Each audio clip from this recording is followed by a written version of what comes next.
Every week at Business at Breakfast, one of the members gets the opportunity to share with the group a little bit more about themselves.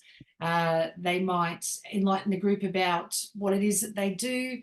They could use the time to problem solve or seek assistance from the group as a collective. The time is theirs to use however they would like. Today, I've been waiting for somebody to come in. This person hasn't turned up. So it does allow me to pull someone out of the crowd and just spotlight them. Now, there's a couple of reasons why I do this. Normally, I have somebody already prepped and ready to go, and then I just pull them out. And that's great because in the prepping and the coaching beforehand, there's a certain structure that comes along.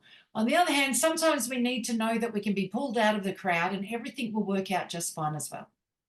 Today, I have decided to grab Mr. Gerald. Let me just add you in. So, Gerald, I'm going to pull you out of the crowd. Sales trainer like me, right? We caught up. We had a one-to-one the other day. Very cool. Sort of a lot of the same philosophies as me, but anyone that teaches sales, I think is very cool, and it's always good to learn different ways or find out who else does it. I had one woman that I've networked with for years. She was in one of the first groups that I ever went to. So when I started networking 12 years ago. We happened to be at the same life coaching school. So I started networking about 3 months later. She came out because she'd started. So she was 3 months behind me. And then we got introduced. And so we would go to these meetings and we would run into each other on and off. But over time, I noticed that she'd be at a meeting and she was probably there for a while. Then I would turn over and go, oh my goodness, you're here. This is amazing. I haven't seen you in a while. And then she never went back to that meeting again. And this would happen a lot, to the point where there was one group I used to go to all the time. And then Simon and I moved away out to the country for a few months with the boys. And in that time, I couldn't get to any meetings. When I came back, this woman had come to that meeting. And when I started coming back out, I said to the girls who ran it, I said, oh, this is so sad. She's really cool, but this is so sad because she's never going to turn up again. Because there is something about me that drives her nuts. I don't know what it is. Then one day, we were at this particular meeting. She turned up really late and we were just having lunch. And the only seats that were available was opposite me and then one to the side. And I said to her, I said, come and sit down here. And I said, but I know that I bug you. Like I truly bug you because this is what happens. Anyhow, I'd been drinking too many Cokes, the bubbles and the sugar and I was all overexcited like a golden retriever. I'm going, come sit down here. But I know that there's something that truly irritates you about me. But hey, we're going to have lunch together anyway. And she was put on the spot and she turned around. She said, it's your voice. She said, I love everything you say. I just can't stand it in your voice. To me, it's like just nails down a blackboard. She said, but I actually really like what you teach. And so here's why I've pulled Gerald out. You know what? If my voice irritates you, go to Gerald. If you don't like a man, come across me, a woman. So if you don't want to be taught by a woman, go to a man. So I just thought, Gerald, I'd pull you out and you can tell us what you do. So I have structure for you, right? I don't let you just do whatever you like in this 8-minute section. So here's how it is. I want you to do your elevator pitch again to just remind us, because there's, 19 of us here, to just remind us again who you are and what you do. Inside your elevator pitch, I want you to tell us what you sell. Tell us what you sell, how much it costs, or what the starting price is, and who traditionally buys it. And then I want you to give the history of how did this happen? How did you start selling this thing, or why do you believe in it so much? And then stop talking. So while you're given 8 minutes, this really isn't going to take you 8, but we'll have lots of questions. So again, elevator pitch with what you sell, how much it costs, and who buys it. And then the history of how you started selling this thing in the first place. And then we'll ask questions. And with that, I'm going to let you take it away. Thank you so much, Misty. I'm not sure what you said about the woman who was irritated by your voice. Well, go and talk to Gerald. Do you mean I irritate people with my voice? No, meaning that if I irritate her, that. No, meaning if I irritate her, she should go to you. She needs help, go to you. That's what I mean. Quite simply, what I do is make your sales fun, less stress, easy, and more profitable through social skills selling. Social skills selling is you using what you already have, which you use socially, and then apply it in a formal sense of sales. Dictionary definition of selling is persuading someone of the merits of. Thus, when we embrace that, we all sell in some way. Selling is throughout history has got a dirty, has dirty connotations. So what, am I still on the screen? Something seems to have No, happened. you are. Well, Oh. I've just got all the squares up now so I can monitor. Oh, okay. So selling, if we embrace that definition, then we all sell. I'm just thinking about that woman you mentioned. Woody Allen said 80% of success is turning up. So in terms of sales, once we embrace that it's persuading someone of the merits of, then we can say, okay, what do I have to do to persuade someone of the merits of what I offer? And so I decide to work on self and then work on product. So that really is the approach that I take in terms of selling. What do I sell? Obviously, sales training. But it's a different approach by using your social skills. Now, I get rid of handling objections, cold calling, closing. You don't do that socially. By the way, those three elements came out of the work of Patterson, John H. Patterson, in 1887. I think things have changed since then. He was highly successful. So when you have a look at the history of selling, you realize from 1887 to now, a lot of it has been aggressive. And that's why people balk at selling. I'm not a salesperson. Oh, we all are salespersons. It's people. What do I sell? Obviously, sales training program. I also sell negotiation, finance, because I used to be an accountant, but then I developed a personality. So obviously I had to get out of that profession and join sales. My journey in the cost, I'm pivoting from training corporate, which I still do, to small business owners. So in terms of the cost, because I'm pivoting, I'm experimenting at the moment, whether I go with subscription or whether I go with buy it and use it. That's what I'm having a look at. That's one of the reasons I'm here, gaining education from the likes of you people who've been there, done that. So with corporate, with face-to-face, it's I used to charge anywhere between $5,000 and $15,000 for the day. Now, obviously, small business owners will balk at that, and I would as well. So that's why I'm pivoting at the moment. I'm putting out a program in 6 weeks, which will showcase my social skills selling and how you can take those social skills to the next level in terms of selling to other people. History, briefly mentioned, I started off career in accounting and administration, was a company secretary. I'm not sure if you know what that is, but if for want of a better word, it's making sure the company complies with all the various legislations. I used to attend board meetings.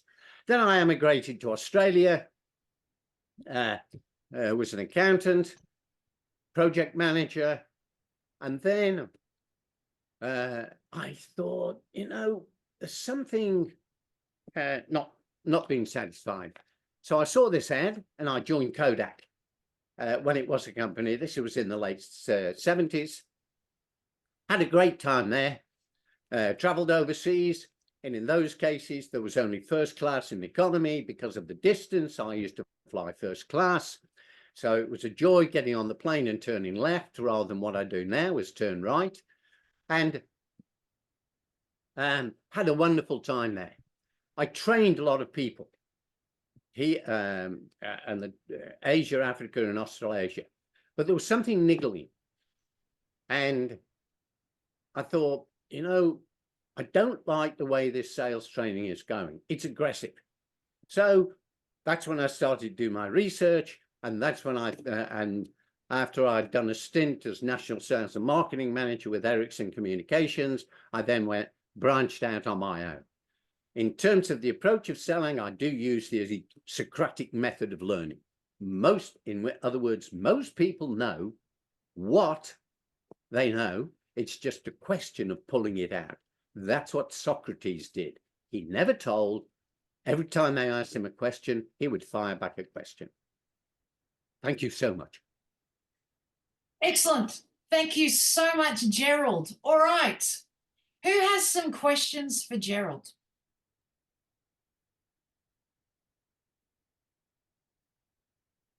I've got one, Gerald. So you do Yes. personal training? So you do personal Yes. coaching sessions. So you've traditionally done the corporate stuff, but you're going back along to the personal training, personal coaching? I'm still doing corporate. Yeah. But because I've come out of corporate, so I know how to approach corporate, and I do personal coaching. I'm talking to someone in New York, where I'm coaching her, not just coaching her, developing her business because of my background in accounting, administration, legal matters, as it applies to a company. So yes, personal. Excellent. And is there, does history say that there's sort of a certain amount of coaching sessions minimum that sort of gets somebody up and running from not being that flash? Do you sort of say 4, 5, 6 as a starting point? Well, it's interesting because, like in sales, I don't know what people want. In terms of the standard program I'm putting out, it will be an 8-week program. Yep. Where people go through. And it's very much interactive. Yep. Which I believe selling should be anyway. Mm-hmm. Selling is not a push, it's a pull. Yeah, I agree. Look, sales training is not a lotto ticket. Like a lot of people treat it like a lotto ticket. I mean, a lotto ticket is this: you buy it and then you hope that you win, but you kind of have to work until that happens, right? It's like buying a sales book, right? You can buy it and read it, but by itself, that's not enough.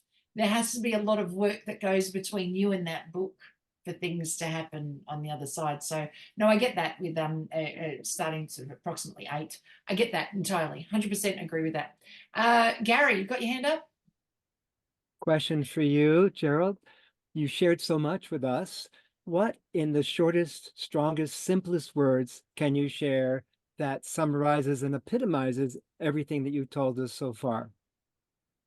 Use your social skills in business. And then the transition is natural. Does that answer the question?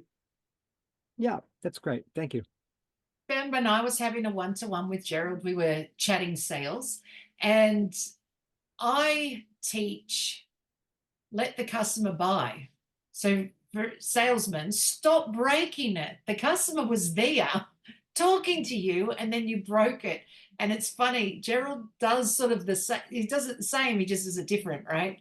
Because he says, I'll just teach you to talk to them. The customer will choose all by themselves. So I find, Gerald, with you, I suppose your salesman, once they get up and running, learning from your method, your salesman wouldn't suffer from buyer's remorse from their own clients. Because when their clients have chosen to buy all by themselves and weren't pushed into it, that old style, pushy, aggressive way, when they're allowed to just choose to buy as they're ready for it, then they won't suffer from buyer's remorse in that, well, if the salesman hadn't have made me do it, I would never have done it. Is that right? Yes. And Yeah. just on that, and again, going back to the classics, Galileo said, you can't teach a person anything. You can only help them to realize it within themselves. Thus, I'm a big believer in questioning and listening, which is standard communications. Let me ask everyone this question. And I don't want you to answer the question. I'll just ask the question. When you wake up in the morning, what is the first beverage or drink that you have?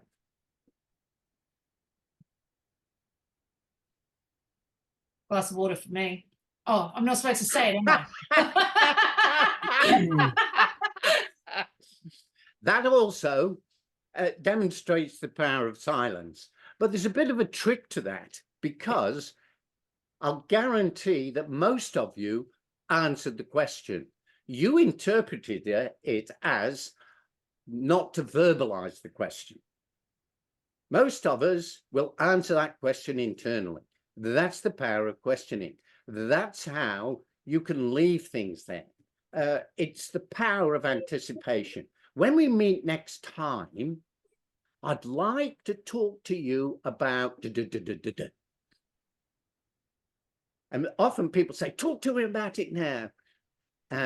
No, I'll leave you hanging. And then that's when you'll do it. In terms of sales, I don't know about you. Do I have a 60 second, 30 seconds to explain it? You're good. I don't know about you, but I would say about twice, 3 times a week, I get these calls.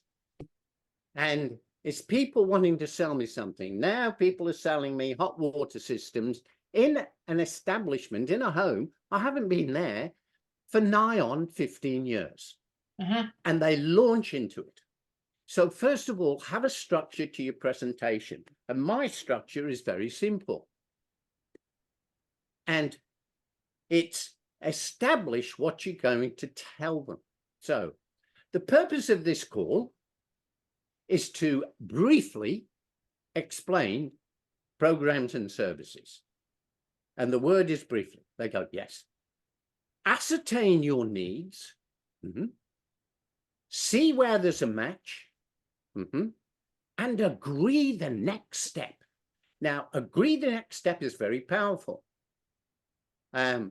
Because you've already decided we are going to continue, or program the people, we are ready to continue next.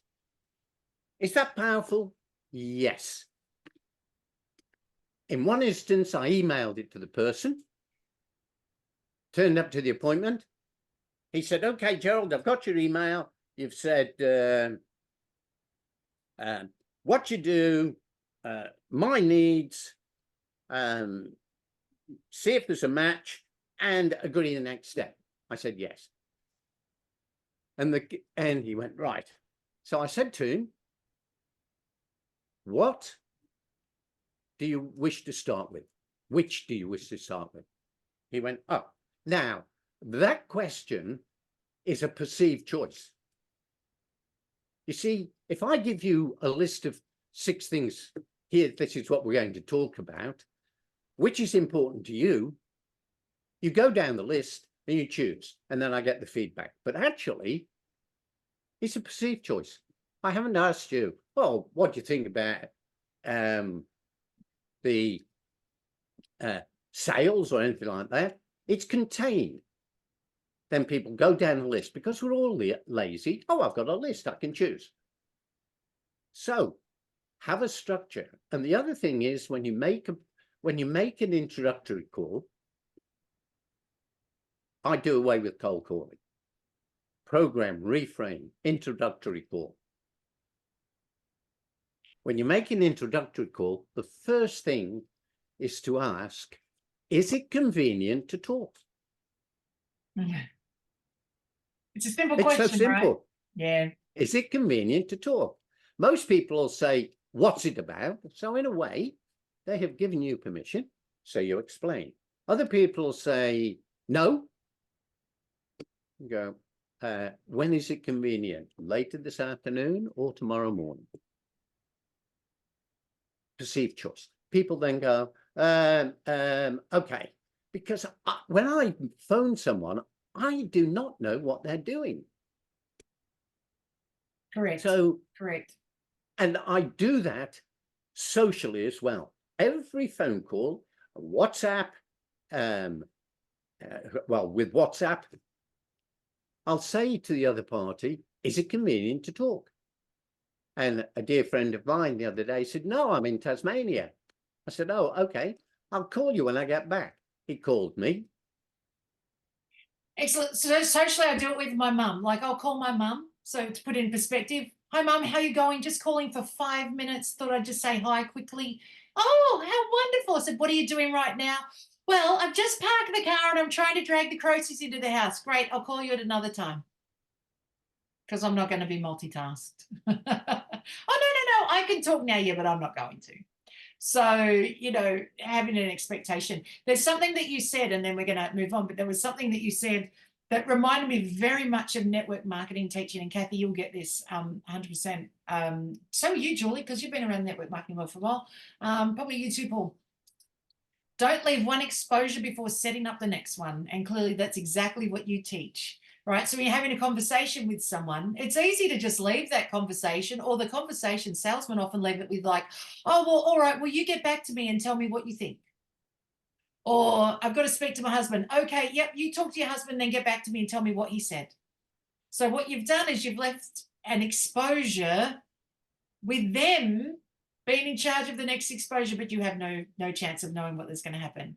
Whereas to leave with a, oh, yes, well, how about I call you on this day to find out what it is? Or I'm not going to use the husband one because I do that. I have a different way to just get the information straight away. But yes, never leave someone to create the next exposure for you. You set it up in advance.